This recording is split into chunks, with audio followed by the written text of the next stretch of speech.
I don't know what it is in the last few weeks, months, but a lot of people that have worked at BGS have done interviews, and they're talking about the Fallout show. They're talking about Elder Scrolls. They're talking about all that stuff. But there was one clipped from Culture Crave from the interview that Bruce Nesmith did with Pressbox PR. And there's a lot of stuff in this interview that is genuinely really, really interesting. Like I said, Culture Crave clipped the little quote. But the one that I want to touch on right here is very, very interesting. Okay. Basically, in the early lore and early games, there are some very out there ideas, like nods towards some space exploration and the Battlespire and other features. Could these elements be brought into the modern series and reinvented somehow? Discussions about that, how they could explore the lore and things like that, which are genuinely interesting tidbits and things that they could do. There's discussions over where they could go in the sixth game and what they could do. Like, what can they do to subvert expectations? This one's really interesting. So like this, do you agree that the expectations are now so high that creating Elder Scrolls 6 or Fallout 5 has become an impossible job? Bruce Nesmith, this is one of the original designers behind Skyrim, okay? He knows what he's doing. I'm very fond of a phrase called the game of expectations. I've been trotting the game of expectations out for well over a decade. Bethesda's in the bad position of having expectations being so high they cannot be met. I think they cannot be met by Bethesda. I think that's the problem, is that they can't deliver on it. Other studios I think could, but they can't. Managing expectations is the number one thing a good marketing department has to do. Let's take a look at Starfield. Let's assume that a new studio had put out Starfield. I suspect it would be talked about like the second coming. I'm not so sure about that, but okay. Let's assume, let's see. But because it was released by Bethesda, the expectations were so much higher that it was seen differently. Starfield is a good game. It's a very good game. It's just not the game that people expected it to be. I think it's not the game people expected it to be coming from Bethesda. And part of that expectation came from how it was marketed and what was said and what was not said. It's been fascinating seeing how the marketing has gone for something like Crimson Desert, because they have all of these expectations being built, people being like, can they actually live up to that? Is that actually real? This seems too good to be true. And they've been trying really hard to toe the line of what is there, what is not there, and just let the game speak for itself by showing a lot of it so that people see, and that's how their opinion is informed. But with Starfield, if you recall, there were a lot of questions leading up to its launch where people did not have firm answers. We did not know concretely whether you could fly on a planet's surface or not. It was only once the game went out to reviewers and people tried it that it became clear, no, you're going into a simulated fishbowl. That's what's happening. You're going into a fishbowl, and then once you're in the fishbowl, you can fast travel to a different fishbowl. But that's what's happening. And then it's the same locations recycled over and over again as you travel and explore them, right? So I think that was, going back to the marketing discussion, the marketing department didn't make that very clear, but I think it's because they benefited from it not being clear. I think it would have been seen as a disappointment if people knew what it was actually like.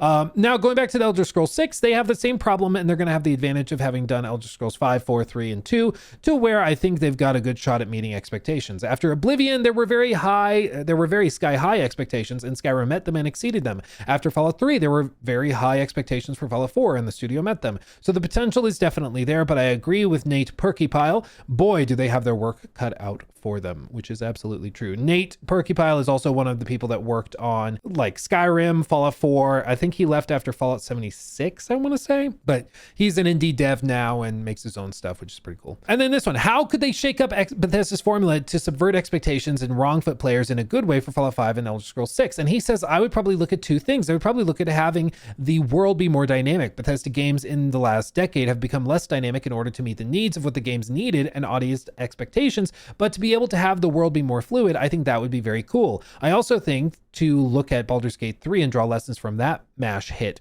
probably. That part of what made it so popular is that it felt like all choices were meaningful because you made a choice and it made big difference in your play. Bethesda games have maybe pulled back from doing that a little bit. I'd say a lot of it. Even just in the purest form, there is a console command on PC. Tilde, kill all. Okay? In games like Fallout 3 or Fallout New Vegas, you can type that in and you will instantaneously fail every single quest. Every NPC in the game world will drop dead, whether they're in a vault or in the Lucky 38. And the game is like, okay. And it just fails the quests. You can keep playing, you can do whatever. But they allow the game to kill all the NPCs, and they have a state because they're like, if this NPC dies, this quest fails because it can't be completed now. So the quest is just over. But the game doesn't just like break. In Starfield, if you try to do that, you can even just like launch a bomb at an NPC. But if they're a quest giver, they just drop on all fours and then stand back up after a little bit and act like nothing happened because they took that level of dynamism out. Now, realistically, are most players killing every character or even a lot of quest-giving characters in a game like Fallout New Vegas? No, I don't think so. I think most players are going to go through, do the quests, and explore it that way. But the fact that the game has been built with the assumption that you can have that happen adds a level of depth and dynamism that modern BGS games just don't have. And that, you know, trickles down to every other aspect of the game's design, where they've built it out such that you can make pretty wide sweeping decisions that are pretty catastrophic, but they let you do it. You know, the focus is on putting your toys away, but in these games, you do something in the Thieves Guild quest line that completely changes what becomes of the Mages Guild, for example. The world and the game is changed because of your choices. Have it make real impact. Totally agree. This is one of the things people love about these types of games. Decisions have actual consequence. If I were in the position to be able to make these decisions, that's something that I would look to be doing, because I think the gaming community has spoken and said they want games like Baldur's Gate 3, where their actions feel like they have impact in a broader sense. Absolutely. Do I think they will do that? I think there will be a couple of big items, but I think that realistically, based on what they've done in recent years, I think that Elder Scrolls 6 will end up playing much closer to, this is going to sound like more bombastic than I mean it to, so hear me out. I think it'll play closer to Dragon Age Veilguard. Hear me out. Dragon Age Veilguard had a couple of really big moments where there was major consequence. There's the battle of, I think it's Weissenhaupt or something, where you choose to either go this way or that way. Depending on what you choose, this map completely changes, is devastated and torn apart. This one stays perfectly fine. Or you can go the other way. This one's totally destroyed, and then this one is totally fine. It's up to you to choose which way it goes. Similar to another game Bethesda made with Megaton.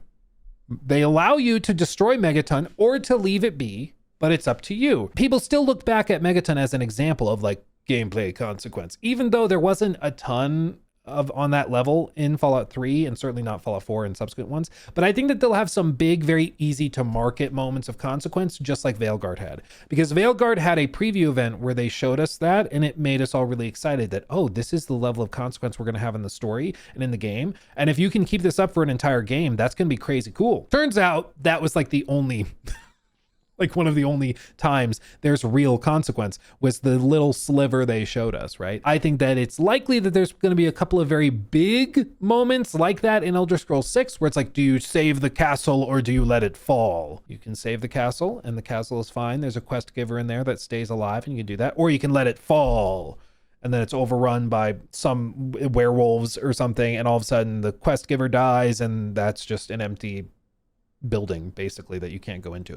That wouldn't surprise me at all. But I think that it's probably going to be something like that, where it's not going to be throughout the entire game. I think it's going to be a couple of very big, easily marketed moments, would be my guess. Yeah, where would you like to see them take the Fallout series next? He said, good question. I think the place that is dripping in character, so I would look at places like New Orleans, St. Louis, or Orlando. What happened to Disney World in the Fallout universe? That would be a ton of fun. I agree, these would be really cool. New Orleans, I think, would be baller. There's all sorts of cool mutated crap you could do in the swamps.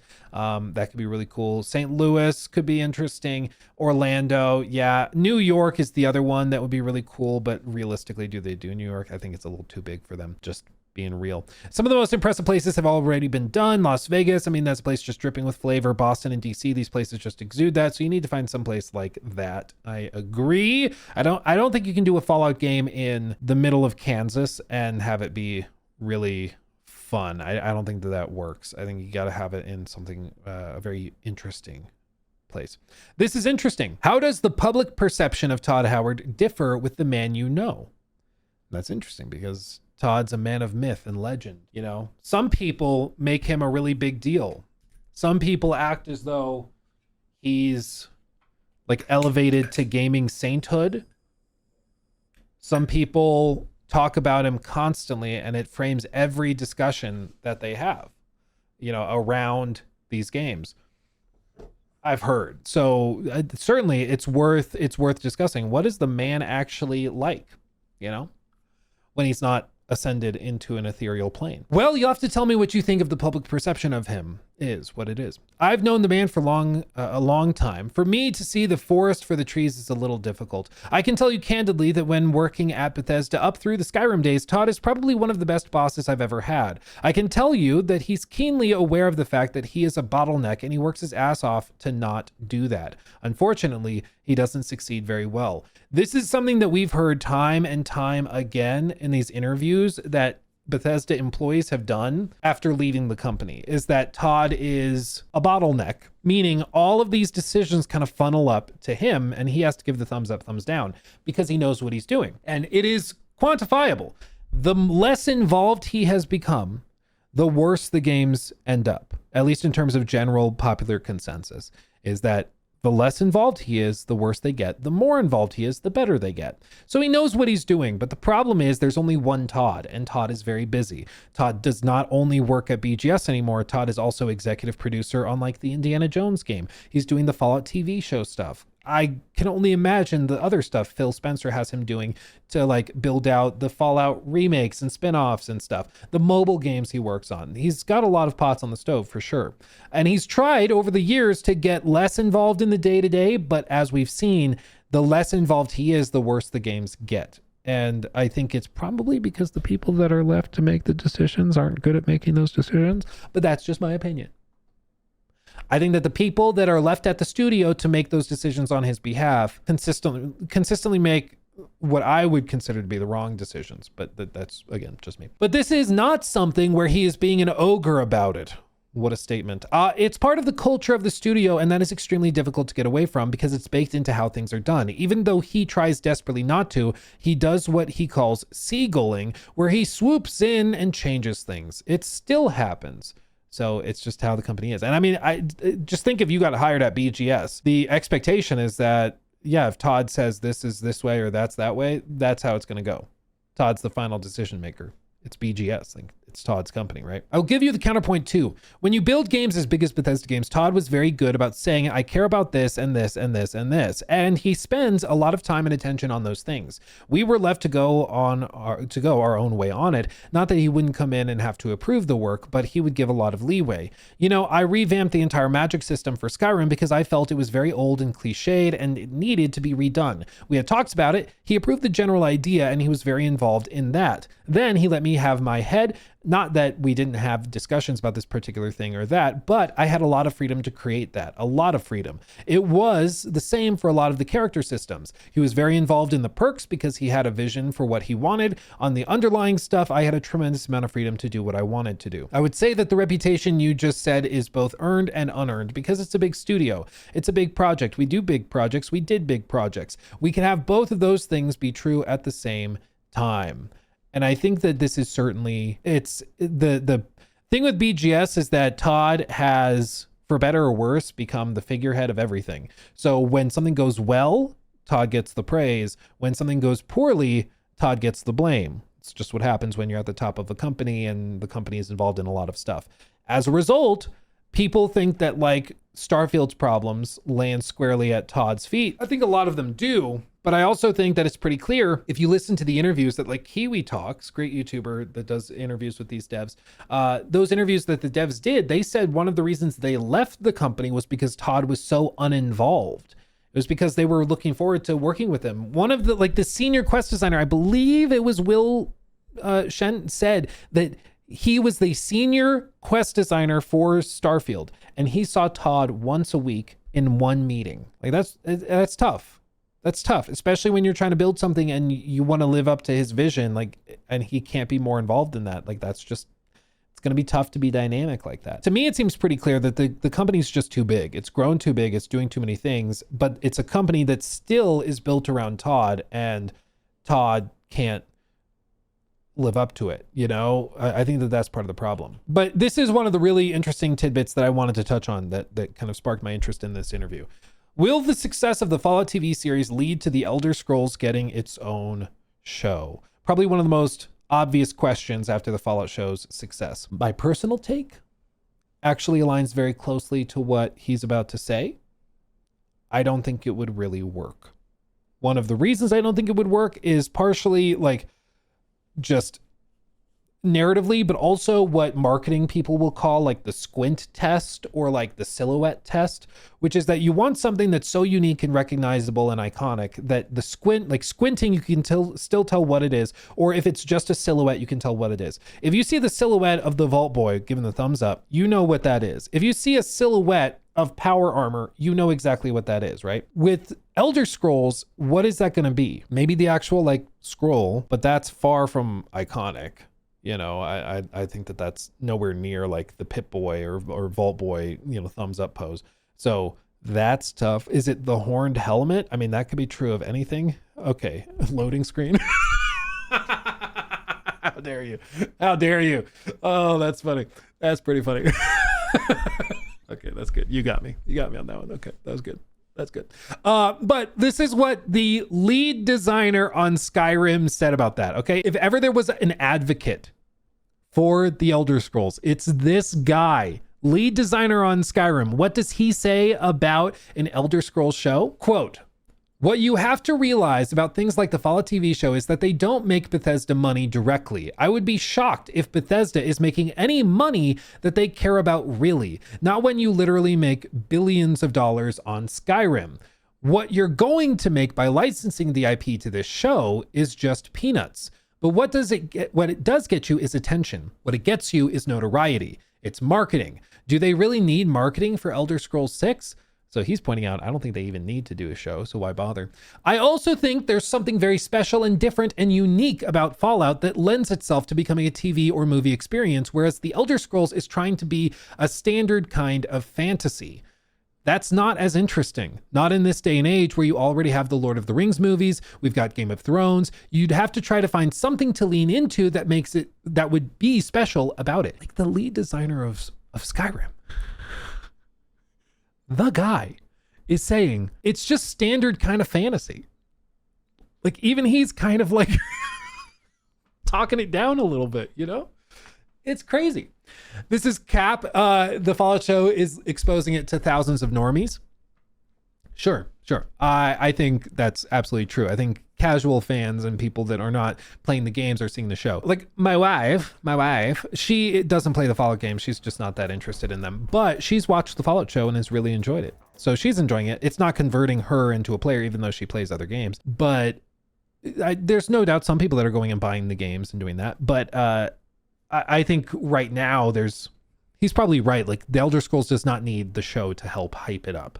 It just doesn't. It's going to do just fine regardless, you know? So I see what he's saying, you know, maybe he's downplaying the actual benefit of the show for the game. Cause I do think they're getting a sales boost. We saw it with the season 1 drop when Fallout 76's player base skyrocketed up. So it definitely does have an impact, but yeah, I see what he's saying.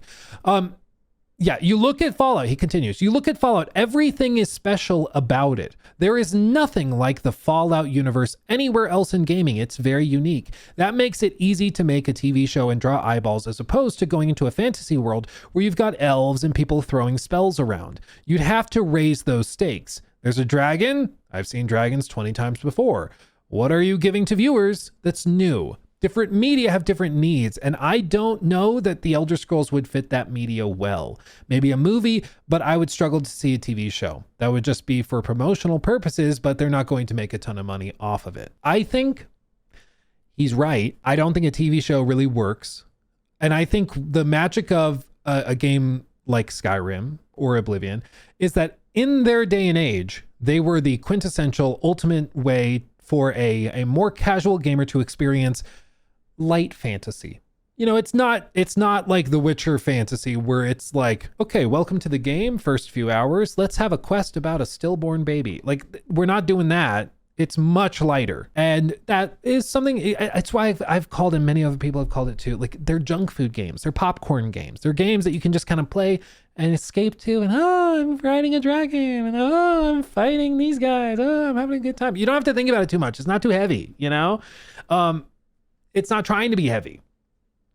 But I think because of that strength in terms of the games, I think that holds it back from having the same level of weight and interest in a different format, like a show or a movie, you know. I do think that Fallout also, like I said, it passes the squint test, the silhouette test, whatever you want to do. There are many iconic things about it where you see it and you just know what it is. And you can build upon that to make a world that's really unique and interesting and different. I think realistically, a Skyrim, the TV show, or Elder Scrolls, the TV show, ends up just being a really generic fantasy show that struggles to differentiate itself against anything else, you know? It's just really hard to stand out. But again, like, this is coming from the guy that is behind Skyrim, and he's saying that, which is pretty remarkable. He goes on, another question. Bethesda games are often criticized for their floaty combat. Why has it been so hard for the studio to nail the feeling of hitting an enemy? What a question. What is your problem? It took a step forward with Skyrim, and I think they're going to continue taking more steps forward in the Elder Scrolls 6. Combat can get very dicey in these role-playing games because it has to be exciting and energetic the minute you step out of the prison you start in, which means you have none of your special perks or attributes. You've got to maintain that too as the player's power ramps up. In a game that's focused on combat, your combat abilities, capabilities, and nature of the combat does not change dramatically over time, and so they can hone the combat to make it super exciting. But if every time I gain a level, suddenly I have a new perk that changes how I do business in a fight, that's tough, and really tough on a combat team. But I'm willing to bet that they'll make improvements on it. It's something that I know in the past Todd has cared deeply about. He very much likes the action RPG style, and he spends a lot of his time and attention on trying to make combat more visceral and exciting, but it collides with the RPG elements and not in a good way. I mean, in recent years, Todd has just stripped out RPG elements to like make that not a problem. And I would guess that's probably the approach they're going to take here. Stealth is the biggest example of this. How do you start out not being good at being sneaky, but still being sneaky, exciting, and then still maintain that when you're absolutely amazing at sneaking? It's hard to have growth in those things and make that work from level 1 all the way through to the end, which I think is certainly true. Let's see. They ask him about like the next Mass Effect games, what he would like to see that. Rumor is it that Elder Scrolls 6 will return to the Iliac Bay, with fans theorizing that the teasers we've seen so far, or the teaser, are hinting at High Rock and Hammerfell being the locations of the next game in the series. How rich is that location as a setting to revisit? I don't think you have an area that isn't rich in potential in Tamriel. I think you don't want to step on the toes of things you've recently done yourself. Let's not go back to Cyrodiil, for example, but I think Hammerfell and High Rock would be great places to go. I think you've got lots of good stuff there. I think they could go to Somerset Isle and the other islands and do great stuff there. I think it's been long enough that you could revisit Morrowind. I don't think you can say this area is boring and therefore not worthy of Elder Scrolls 6. I don't think there is such a place in Tamriel, and that's by design. You're making a game world, you make everything cool and interesting. If anything, there's places that would be too interesting, like Elsewhere would be challenging with its cat people who change the nature of their catness as they mature. That one might be a little too challenging, but I think pretty much anywhere you go, there's lots of cool and interesting stuff that you could do. That is interesting. And lastly, the last question, this is just a genuinely like valid question. That is very pertinent in the industry right now. This is like a hotly debated topic. Ubisoft have come under criticism for their mandate for employees to return to the office, saying that people making games need to be together for creative ideas to emerge in person. What do you think of that idea? I've heard from producers that work at studios that they're, according to their metrics, they are way more efficient when people are in the studio. I know people that work from home and that say they're more efficient when they work at home. I'm just telling you what the producers that track that stuff have mentioned to me. But it's certainly a hot button topic in the industry. Out of like post-COVID, work from home was much more common and has been kind of a staple, but a lot of studios are now going back on that, mandating full return to work. There's multiple components to the work that you do in a dev studio. It's not mono-themed. This is a mistake a lot of people make. There's times when I need to shut my damn door and sit down and do stuff by myself. That's great for working from home. But having done that, because I worked through the pandemic and I was completely working from home, you are also cut off from the other people and you start to lose the sense of the project. You don't get the sense of community or sharing of knowledge. But this isn't either an either or thing. You can have your cake and eat it too. If you have certain times when you need people in the office because you have some certain camaraderie. We need people to be working together. You can also acknowledge that there's other times when you just need to sit down and do stuff and you need to get work done without disruption. That's better done at home. Have time for that too. It doesn't have to be one or the other. It isn't a single solution sort of thing. I'm also hopeful that online collaborative tools will get better, although that is for the distant future. Right now, you tend to get isolated and you need to somehow make it so that you don't have the isolation, but you can still have the ability to focus. That's the problem with the office environment. There's too many distractions. You can't sit down and focus so easily. Mischief Maker's first book in the Loki Redeemed contemporary fantasy franchise by Bruce Nesmith. Yes, he's written a number of books. So if you're interested in Bruce's writing, they're outlined right there. Mischief Maker. He's also written Feast of Ghouls, the first book in the Lit RPG series. Glory Seeker titles in both series are available for purchase on Amazon, and he's also available on Facebook if you're interested. But interesting little glimpse into a legend of game development, somebody that is responsible for, no doubt, some of the biggest stuff that we've ever watched and followed. I think he knows what he's doing. He took my thing.